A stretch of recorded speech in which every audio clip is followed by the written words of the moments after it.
Moderator's rules are over on the table. It's pretty lengthy, but it's actually quite simple. Just if you wish to speak to a warrant article, please approach the microphone. We'll get to the Pledge of Allegiance in a second. I haven't forgotten this time.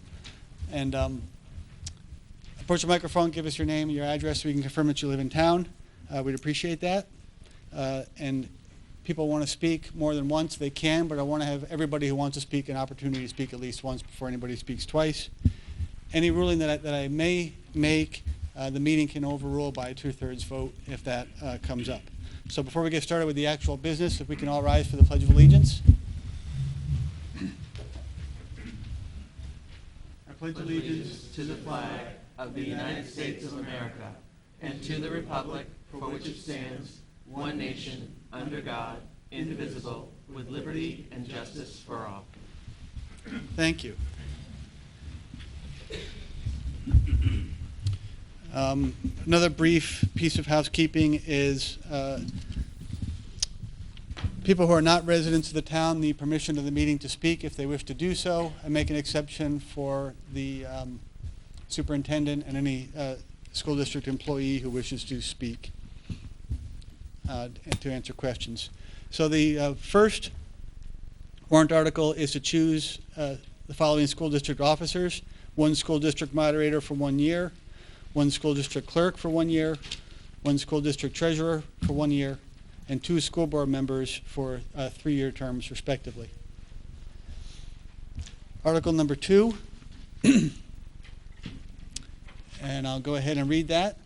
That is, shall the Newmarket School District raise and appropriate as an operating budget, not including appropriations by special warrant articles and other appropriations voted separately, the amounts set forth on the budget posted with the warrant or as amended by this vote of the first session for the purposes set forth therein, totaling $20,530,031. Should this article be defeated, the default budget shall be $20,819,259, which is the same as last year, with certain adjustments required by previous action of the Newmarket School District or by law, or the school board may hold one special meeting in accordance with RSA 40:1310 and 16 to take up the issue of a revised operating budget only. Recommended by the school board 5-0, recommended by the budget committee 11-0, majority ballot vote required. Please note this warrant article, the operating budget, does not include appropriations in any other warrant article. If passed, it is estimated that this article will result in an increase of $2.63 over the previous year's school tax rate of $19.47, which will result in a new estimated tax rate of $22.10. If defeated, it is estimated that this article will result in an increase of $2.92 over the previous year's school tax rate of $19.47, which will result in a new estimated tax rate of $22.39. And we'll have a brief presentation on the budget by our superintendent. Ms. Netto.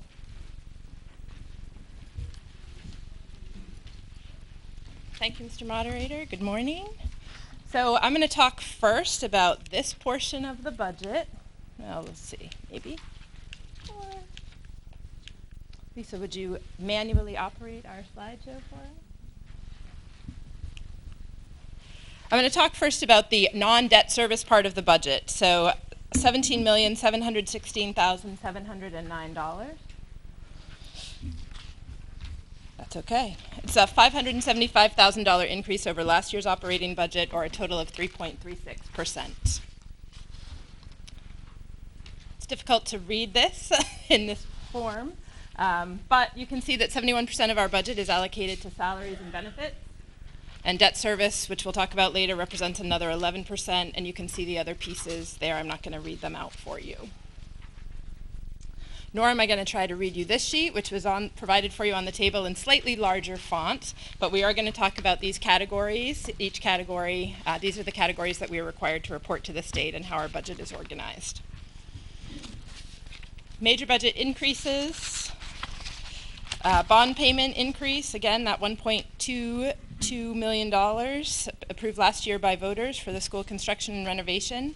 Base salary increases of 2.8% for our teacher collective bargaining agreement, Health insurance increase of 7.3% and some changes in the plan that employees elect. Implementation of our kindergarten through second grade reading program for $42,000. Contractual increase with our transportation contract with First Student. Approximately $100,000 of increases in special education.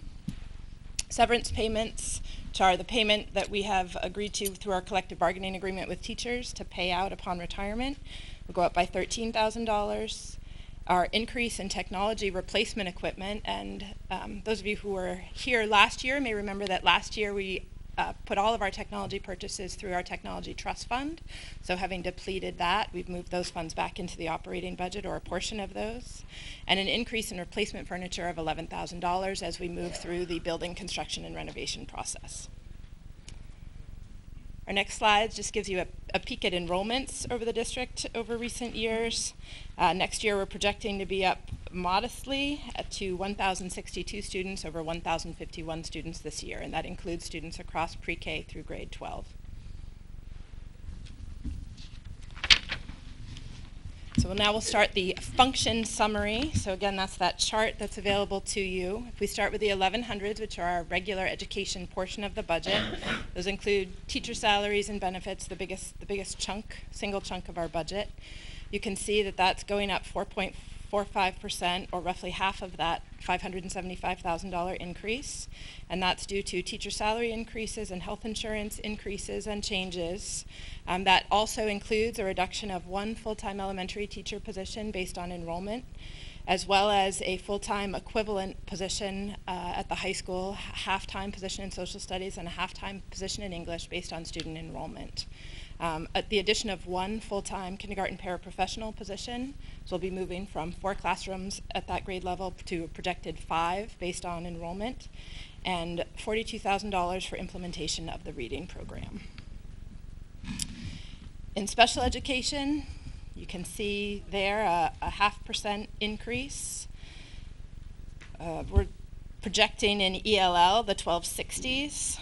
A decrease, reduction of one full-time paraprofessional position in ELL, and one full-time paraprofessional position in special education based on student need, and one full-time tutor in English for speakers of other languages based on projected enrollment.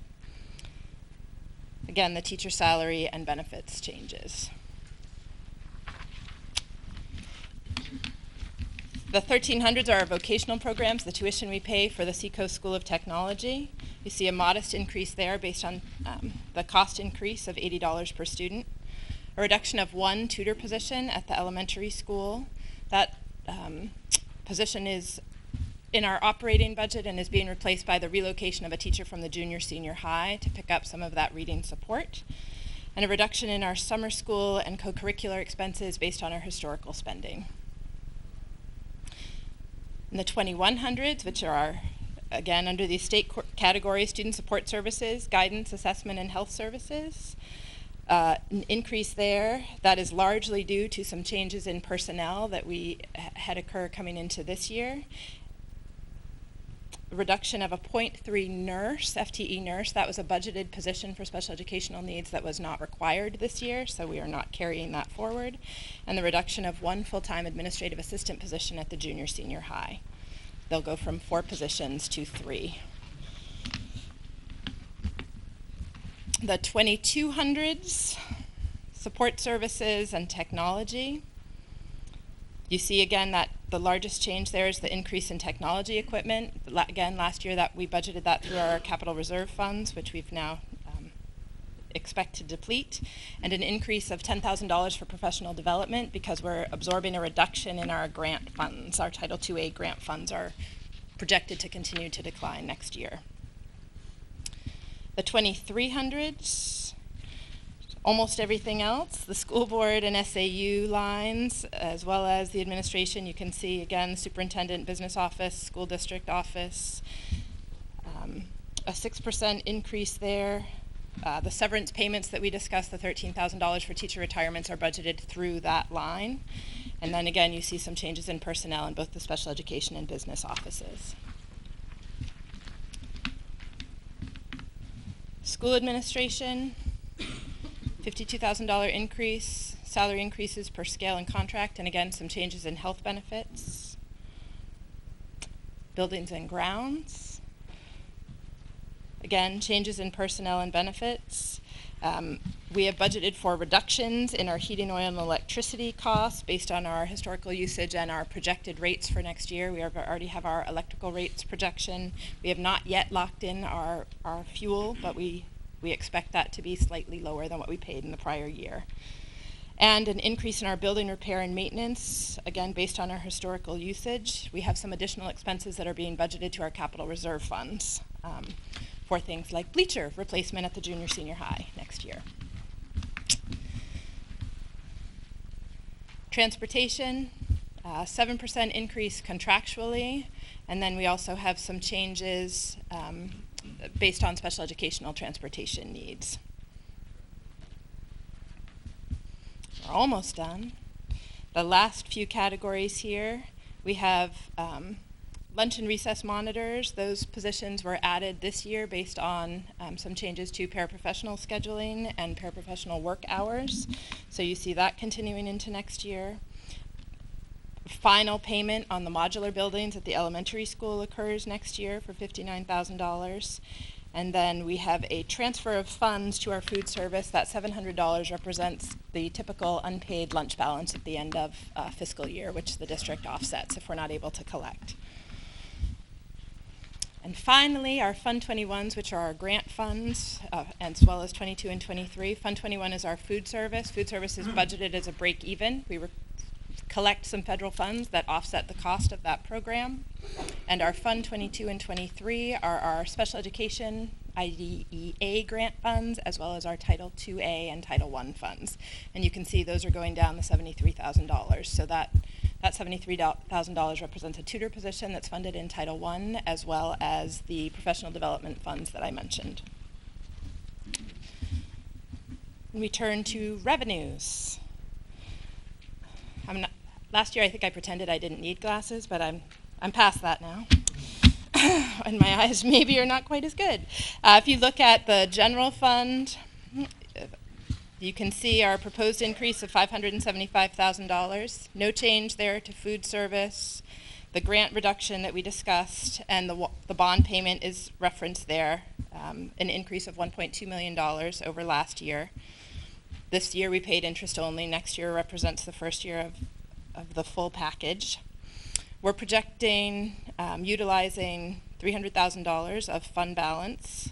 Last year we were able to bring forward a significant fund balance that was returned to taxpayers and brought down this year's tax payment. State aid is projected to go up by $152,000. You see the federal aid reduction represented there and the change to local revenue. Gives us down below our adequacy aid grant, which is also projected to go down next year. No change to the statewide school property tax, what's called SWEPT. And you see our net tax increase represented down below, $2.63 is the projected increase. And to summarize that on the next page, if you look at that 2018-19 column, you add in back to that $17,700 figure on the first page, you add in the food service and grants portion, then you add in the $2 million for the bond, you get a net total of $20,530,000, tax impact of $2.63, which on a $280,000 home represents a tax impact of $736.40 in total. And then the final slide represents the default budget.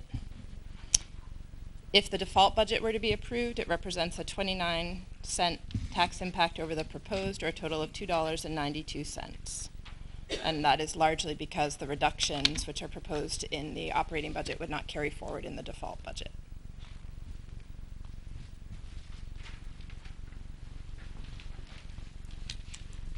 Thank you, Ms. Netto. Any questions, comments, amendments to warrant article number 2? Please state your name and your address for the record. My name is Amy Burns, 145 Ash Swamp Road. First of all, I would like to just say thank you to each and every one of you for your service, your time, and your dedication to Newmarket. And I know when you go through the budget process that it's a very intricate and taken under careful consideration, so thank you for that. And with that said, I have this one thing I do want to talk about here. This has made a huge effect when my son was at the elementary school and with his education. So with that said, I would like to just talk about the cutting of the reading and math tutors at the elementary school. There have been so many cuts made at the elementary school over the last years in terms of personnel, and now even our neediest students are not going to get the proper assistance they need to achieve grade level expectations. I make a motion that $45,000 be put back into the budget to cover the salaries of the tutoring positions that have been proposed to be cut. Thank you. So that's a motion to increase the proposed budget by $45,000. Okay. Is there a second? Okay. Your name, ma'am? Mary Ann? Yeah, nice. 4 Raymond Lane. Thank you. Okay, so there's a motion on the floor to increase the proposed budget by $45,000. Is there any comment on the amendment? The floor is open for comments, questions regarding the amendment. Yes, Mr. Nazaro. It's a quick administrative question. Phil Nazaro, 7 Raymond Lane. Thank you. So it's $45,000 that goes into the budget. Like, I recognize I'll support where it's going to, or the desire where it's go to, but the school board can spend it wherever it wants, right? It's literally just going to the bottom line of the budget. I understand. We can't, from the floor, add money to a specific line. We can just add it to the budget. But So they could spend it on whatever. that's, I know they're reasonable people who will spend it accurately. I'm only here to answer legal questions, and I think legally that's right. Okay. Thank you. As a matter of policy, it's for the school board to determine. If somebody in the school board, We would determine what would be used with that how that $45,000 would be spent as a school board collectively. and presumably you'd be mindful of, We would definitely be mindful, take into consideration the motion on the floor as well as operational concerns and expectations for the district. okay. Ms. Lockhart, please.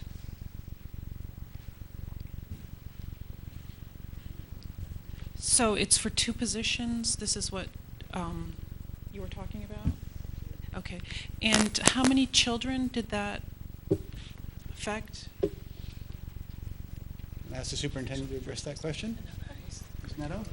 Thank you, Mr. Moderator. Thank you for the questions. So we have proposed to reallocate a reading specialist position from the junior senior high to pick up those caseloads. So right now, those tutors serve approximately a total of 20 students, and we believe that the reading specialist would pick up some of those pieces, as well as the other tutors who currently are working at the elementary school. Thank you. Any further comment, question on the amendment? Ms. Lockhart, did you have a follow-up? You're all set? I see you. Yeah. Okay. Okay, all those in favor of increasing the operating budget by $45,000, which would make the total $20,575,031 according to my math, please signify by saying aye. Aye. Aye. All those opposed? I see 2 opposed, and I think the ayes have it. So the amendment passes. Okay, going back to consider Article 2 as amended. Are there any comments, questions, additional amendments with respect to Article 2 as amended?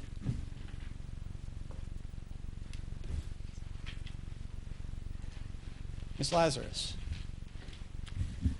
I don't have a voice, so I have a speaker. Thank you. Is that okay?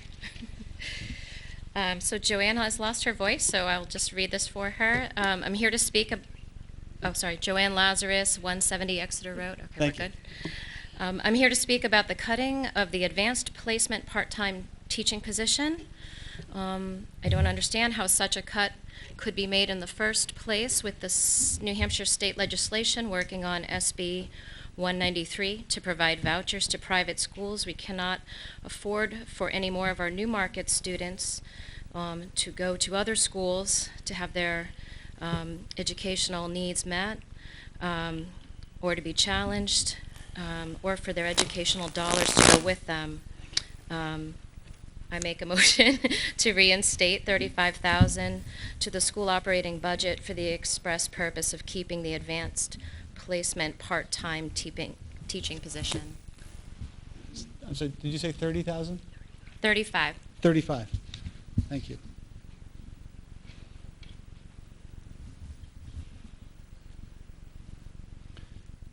So somebody please double check my math. That would increase the proposed budget to $20,610,031.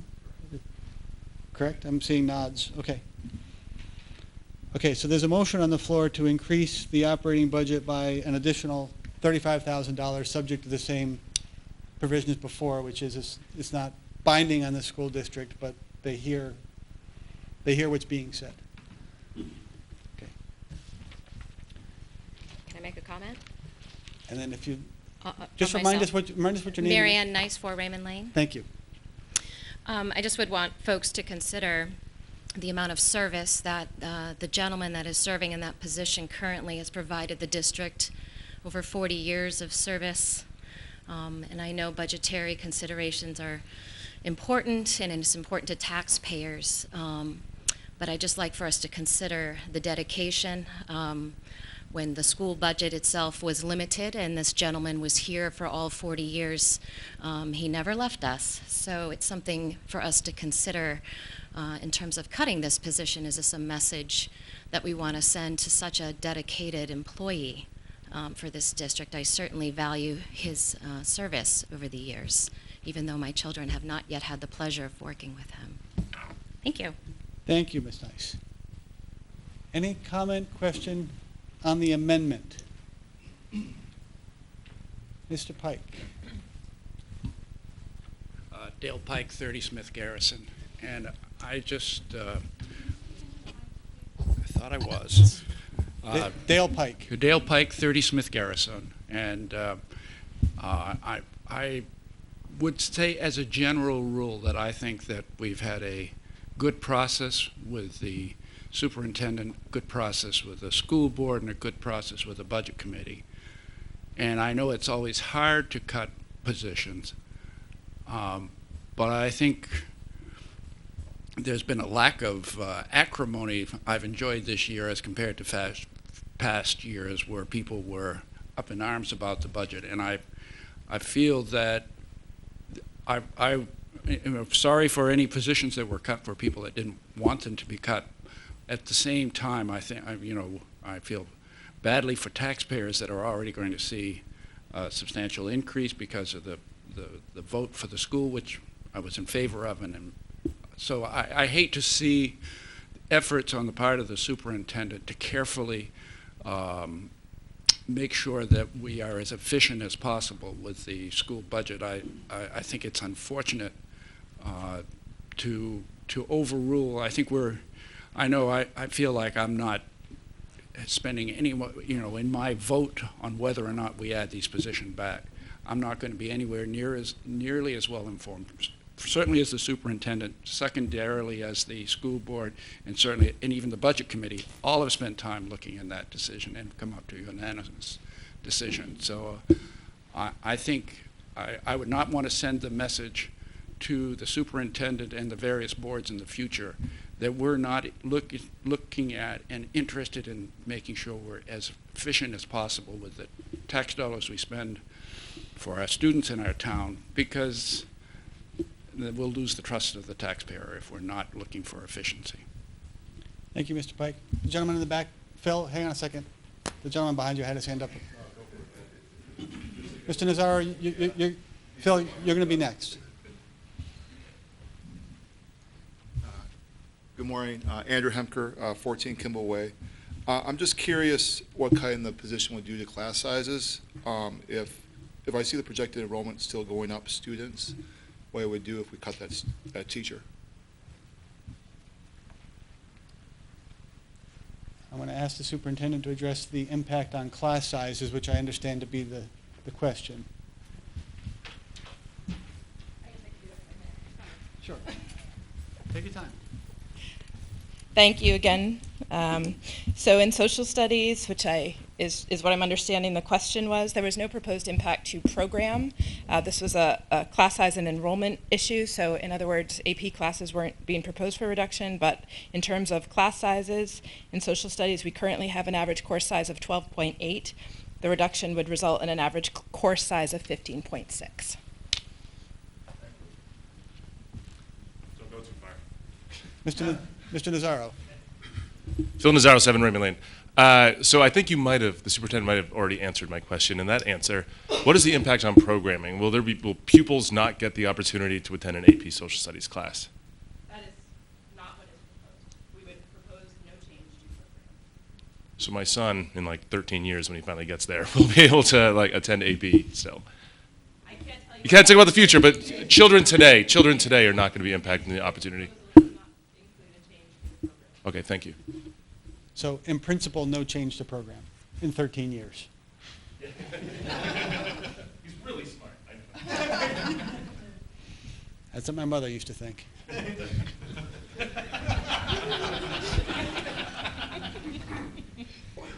Any further comments or questions on the amendment? Again, the reminder, the amendment is to increase the already amended budget by an additional $35,000. Mr. Otash, good morning. Good morning. John Otash, 26 Brialia Circle. I definitely did not want to come up here today because I'm the halftime social studies teacher we're talking about, but I felt that a couple of points should be clarified because I did send a letter to the school board and they were very kind to look at that, and the superintendent as well. I want to address the fact that I feel that we in our mission statement say we want to meet the needs of every student. We recently won an award for being the best school in the Seacoast, and it mentioned the fact that we had programs of many kinds. If we do make these cuts, and if you look at your numbers, the middle school is much larger than the current high school. So the high school numbers are not going to go down in the next few years. But what we will be doing is we'll be asking teachers who are already having pretty large classes. I know it didn't sound like it, but what you need to understand to figure a teacher workload is not the size of individual classes. A few years back, we switched from a 7-period daily schedule to an side-by-side 4-block schedule, which means you increased one class within the teaching load. So before, a teacher would have taught 5 out of the 7 periods. Now they teach 6 out of 8. So that, in part, made some of the smaller class numbers. Some of the reasons for those smaller class numbers were for giving students an opportunity who otherwise could not get electives to fit in their schedule. So this was something we've kind of hashed out before, that while there are classes of very small numbers, less than 10, it was really more about meeting the needs of students than it was making it easier. In order to figure a teacher's class load, you have to look at how many students does that teacher see over the course of the 2-day block. I'm currently half-time. I see 37 students over the class. So if you double that, that's 74 kids. That's not a small load. That's a pretty good size load to have, especially when you're looking at classes like the AP classes where it would take me on average 5 to 6 hours to correct one set of essays from my class. So it's very complicated. Also, the current teachers who are the ones that would be leaving are 2 of the AP teachers who have, all of the AP teachers have more than 12 years experience doing the AP classes. That is the most complicated thing I ever learned to do in my whole teaching career. I've been there 43 years. I thought I knew a lot about American history. When I started doing this, I have learned 20 times more about American history. It's very complicated. They change the exams every few years. I just was afraid that if these teachers were leave, we're going to have AP classes being in a tough spot for a teacher who now has a bigger class load trying to pick up the classes that are the most complicated ones. In my letter, I say that half-time teachers are ideally suited to the AP because we can really focus on those classes a little bit better than other people can. So I thank you for consideration. I thank you for all the thoughts. And believe me, I'm a taxpayer too. I understand the other side of it. But thank you for listening to me. Thank you, Mr. Otash. Any further comment, question on the amendment to add an additional $35,000 to the operating budget?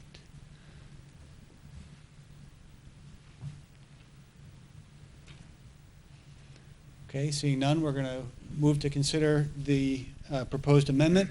All those in favor of the amendment, please signify by saying aye. Aye. All those opposed? I think the ayes have it by voice vote, and the amendment passes. So the operating budget that will go on the warrant is $20,610,031. So we're back to consideration of the warrant article as now twice amended. Any further comment, discussion of the warrant article as amended?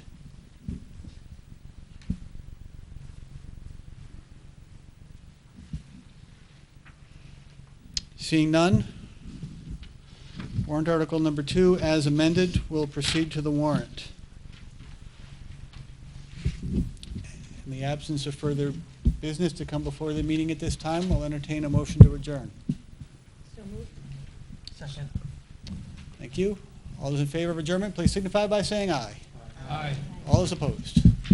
Thank you. You don't have to go home, but you can't stay here.